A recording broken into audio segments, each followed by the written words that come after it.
Hello दोस्तों, मेरा नाम है संदीप और मैं यहाँ पे यूएस में मास्टर्स कर रहा हूँ।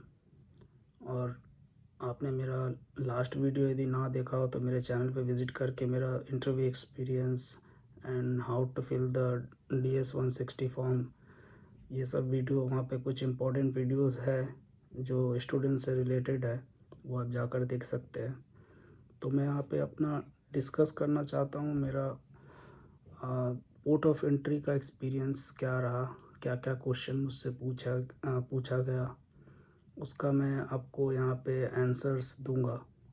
उससे पहले मैं आपसे क्या ज़रूरी डॉक्यूमेंट्स है और क्या आपको प्रिपेयर करके जाना है, उसका थोड़ा सा मैं आपको डिटेल में बताऊंगा, तो आप पहले से रेडी रहे।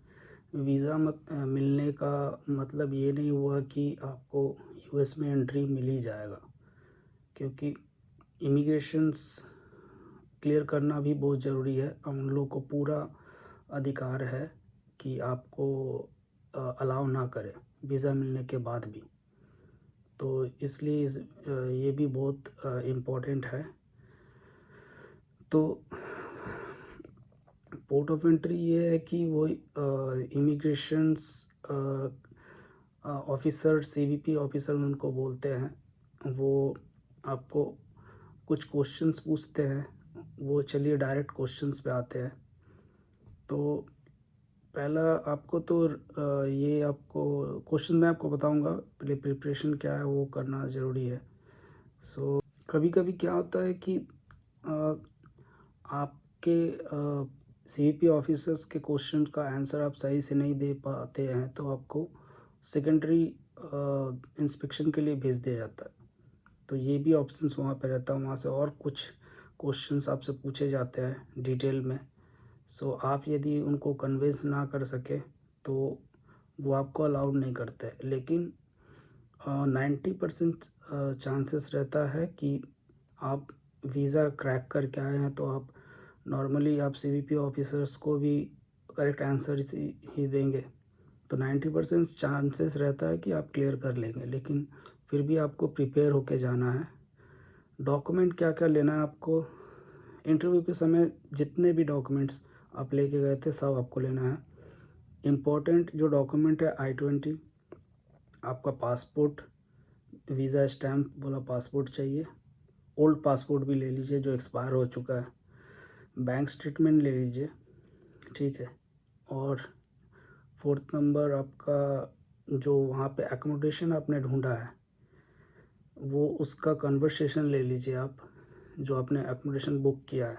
यदि आपने एकोमोडेशन के लिए बातचीत करके रखा है तो वो भी प्रिंट ले लीजिए कन्वर्सेशन का। होटल बुकिंग किया है तो उसका भी प्रिंट लेकर रख लीजिए, ठीक है। ये सब कुछ ज़रूरी इंफॉर्मेशन है।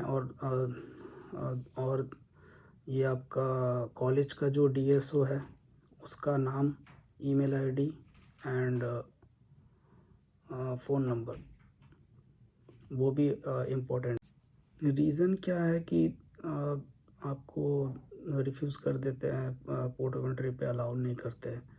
रीज़न यही है कि आप तो वीज़ा क्रैक करके आ गए, लेकिन वहाँ पे कुछ क्वेश्चंस आपसे पूछ लिए, जैसे कि डीएसओ का नाम पूछ लिए, डीएसओ का नाम नहीं पता है, कॉलेज का एड्रेस पूछ लिए, वो आपको ठीक से नहीं बता पा रहे, आप एकोमोडेशन का कुछ नहीं ठीक से बता पा रहे, तो उनको एक डाउट क्रिएट होता है। सेकेंडरी इंस्पेक्शन, चलिए आपने नर्वस होकर आपने ठीक से बोल भी नहीं पाया, आपको सेकेंडरी इंस्पेक्शन के लिए भेज दिया, वहाँ डिटेल में आराम से बैठा के आपसे बात करेगा, फिर भी आप नहीं बोल पाए तो रेयर केस में रिजेक्ट करता है। लेकिन ये सब चीज़ आपको ध्यान में रखना है और इसका पूरा प्रिपरेशन करके जाना है, क्योंकि लास्ट शॉट जो है आपको प्रॉपर अटेंड करना है और ट्रेनिंग, थोड़ा सा ट्रेन होके जाइए तो इतना मेहनत जो है बेकार नहीं जाएगा। चलिए मेन पॉइंट पे आते हैं, मुझसे क्या क्या क्वेश्चन पूछा था।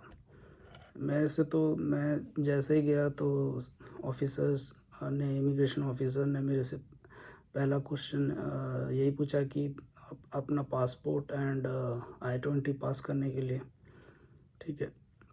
उसके बाद मेरे से क्वेश्चन पूछा कि दूसरा क्वेश्चन ये था कि कहाँ पे है ये कॉलेज, कॉलेज का एड्रेस पूछा तो मैंने बताया, ठीक है। डीएसओ का नाम पूछा था। थर्ड क्वेश्चन आप लिख सकते हैं पॉइंट वाइज। थर्ड क्वेश्चन आपका डीएसओ का नाम पूछा था, और उसका बाद पूछा कि what is your purpose to visit. तो मैंने बोला my purpose is to pursue my higher education in masters in project management. वो सेकेंडरी क्वेश्चन ये भी पूछ सकता है, आपका फैमिली वहाँ पर रहती है, यदि रहती है तो आपको करेक्ट बोलना है। DS 160 में जो जो भरा था आपने, वीज़ा में जो जो आपने इंटरव्यू में जो जो बताया था। तो फिर वो मेरे से ये भी पूछे कि do you wanna miss your family. तो ज़रूर आपको तो यही बताना है कि आपको फैमिली को मिस करेंगे आप। और ये भी क्वेश्चन मेरे से पूछा था। और ये क्वेश्चन पूछने के बाद मेरे को बोला कि ठीक है यू कैन गो। मतलब फिर उसके बाद मैं कंफ्यूज हो गया, क्योंकि मैंने जहाँ तक इन्फॉर्मेशन मैंने पढ़ा था कि वीज़ा उस पर पासपोर्ट पे एंट्री स्टैम्प देते हैं। तो मैंने जब उसने मुझे बोला कि जाओ आप जा सकते हैं, तो फिर मैं जाकर फिर कस्टमर सर्विस में पूछा, तो वो लोग बोले कि अभी इलेक्ट्रॉनिकली सब हो रहा है, लेकिन आप एक बार यदि आपको स्टैम्प नहीं देता तो आप एक बार वहाँ पे रिकन्फर्म ये कर लीजिए, उसके बाद ही वापस आइए।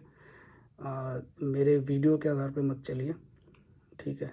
ये स्टैम्प का आप एक बार वहाँ पे पता करके तभी आप वहाँ से निकले तो अच्छा रहेगा, क्योंकि वो एक रिकॉर्ड रहता है, ठीक है।